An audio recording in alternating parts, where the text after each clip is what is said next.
समुद्र कभी सिर्फ पानी नहीं होता, कभी कभी वो फैसला भी करता है। उन्होंने सोचा था वो सच खोजने निकले हैं, पर समुद्र ने उन्हें सजा सुनाई। जब दिशा ही बदल जाए तो समझ लो मौत पास है। रात समुद्र ने अपना असली चेहरा दिखाया। जो देखने जा रहे हैं वह एक काल्पनिक कहानी है। इसका उद्देश्य केवल मनोरंजन है। अंधेरा गहरा होता जा रहा था, जैसे काला स्याह पानी आसमान से घुलकर सीधे समुद्र में उतर आया हो। लहरें शांत नहीं थी, बल्कि जैसे किसी अनदेखी शक्ति के इशारे पर धीरे धीरे सांस ले रही थीं। दूर दूर तक बस पानी ही पानी था, और उसी पानी के बीच एक पुरानी जर्जर जहाज सी रिवेंज तैर रहा था। उसका लोहे का ढांचा कराहता हुआ चरमराता, मानो वो खुद डर से कांप रहा हो। जहाज पर कुल 7 लोग थे।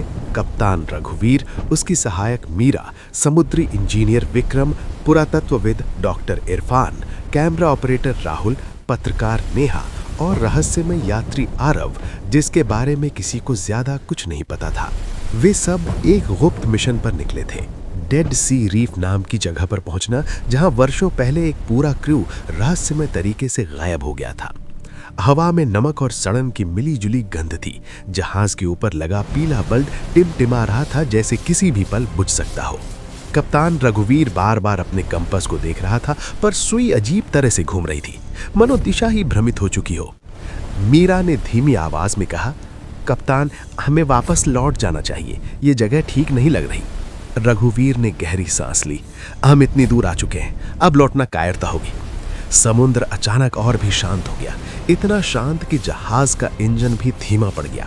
तभी पानी की सतह पर कुछ उभरने लगा, जैसे कोई विशाल परछाई नीचे से ऊपर उठ रही हो। राहुल ने कैमरा उठाया, लेकिन उसकी उंगलियां कांप रही थीं। अचानक जहाज के चारों ओर घना कोहरा छा गया। ऐसा लगा जैसे समुद्र ने उन्हें अपने अंदर कैद कर लिया हो। दूर से किसी की फुसफुसाहट सुनाई दी, धीमी, करुण पर डरावनी। वापस जाओ, वापस जाओ। नेहा ने डरते हुए पूछा, यह आवाज तुम सबने सुनी? विक्रम ने इंजन रूम की तरफ दौड़ते हुए कहा, इंजन खुद बंद हो रहा है, जैसे कोई उसे रोक रहा हो। तभी पानी की सतह पर एक पुराना टूटा फूटा जहाज दिखाई दिया। ब्लैक मैरो, वही जहाज जो सालों पहले गायब हो गया था। वो जहाज जिंदा लगता था, उसके लोहे से काले पानी की बूंदें टपक रही थी। डॉक्टर इरफान की आंखें चौड़ी हो गई। ये वही जहाज है, पर ये यहाँ कैसे? आरव, जो अब तक चुप था, अचानक बोला, ये जगह फैसला करती है कौन जिएगा कौन मरेगा। उसी पल समुद्र में एक तेज भंवर बन गया। जहाज सी रिवेंज बुरी तरह हिलने लगा। मीरा रेलिंग पकड़कर चीखी, अब डूब रहे हैं। कप्तान रघुवीर ने चिल्लाकर आदेश दिया, लाइफ जैकेट पहन लो, सब डेक पर आओ। लेकिन तभी कुछ असंभव हुआ। पानी से लंबे काले हाथ निकल आए, मानो समुद्र खुद उन्हें पकड़ने की कोशिश कर रहा हो। राहुल नीचे गिर पड़ा और एक हाथ ने उसका पैर पकड़ लिया। वो चिल्लाया, मुझे बचाओ, मुझे बचाओ।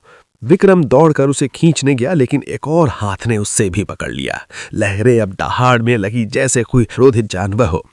आरव आगे बढ़ा, उसकी आंखें पूरी तरह से काली हो चुकी थी। उसने धीमे स्वर में कहा, तुम सब यहाँ इसलिए आए हो क्योंकि तुमने सच जानने की कोशिश की, और समुद्र सच का बदला लेता है। अचानक ब्लैक मैरो का दरवाजा अपने आप खुला। अंदर से ठंडी हवा निकली, जिसमें सड़ी हुई लकड़ी और मौत की गंध की। अंदर अंधेरे में कुछ हिलता दिखा, कई साए जैसे भटकी हुई आत्माएं। नेहा ने कांपते हुए पूछा, आरव, तुम कौन हो? आरव हल्का सा मुस्कुराया, पर उसकी मुस्कान इंसानी नहीं थी। मैं वही हूं जिसे ये समुद्र चुनता है। तभी आकाश में बिजली कड़की, और उसकी रोशनी में सबने देखा आरव का चेहरा बदल चुका था। उसकी जगह एक पुराना जला हुआ चेहरा था, आंखें खाली पर गहरी नफरत से भरी हुई। कप्तान रघुवीर ने अपनी रिवॉल्वर निकाली और आरव की ओर तानी, दूर रहो हमसे। पर गोली चलने से पहले ही समुद्र की एक विशाल लहर उठी और जहाज पड़ा गिरी। सब कुछ पल भर के लिए अंधेरे में डूब गया।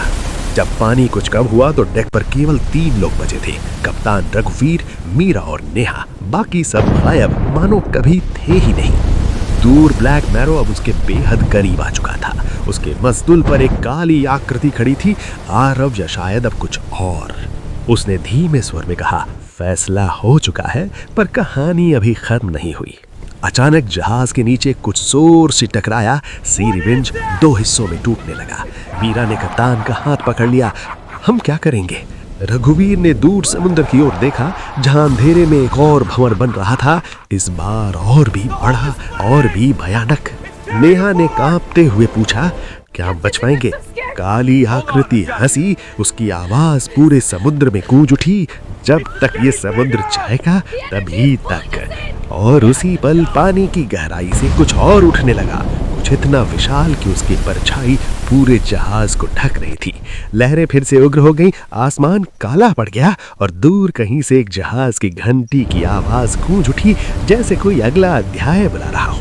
कहानी यही खत्म नहीं होती, असली फैसला अभी बाकी है। अगर ये कहानी आपको पसंद आई हो तो लाइक, शेयर और चैनल को सब्सक्राइब कीजिए।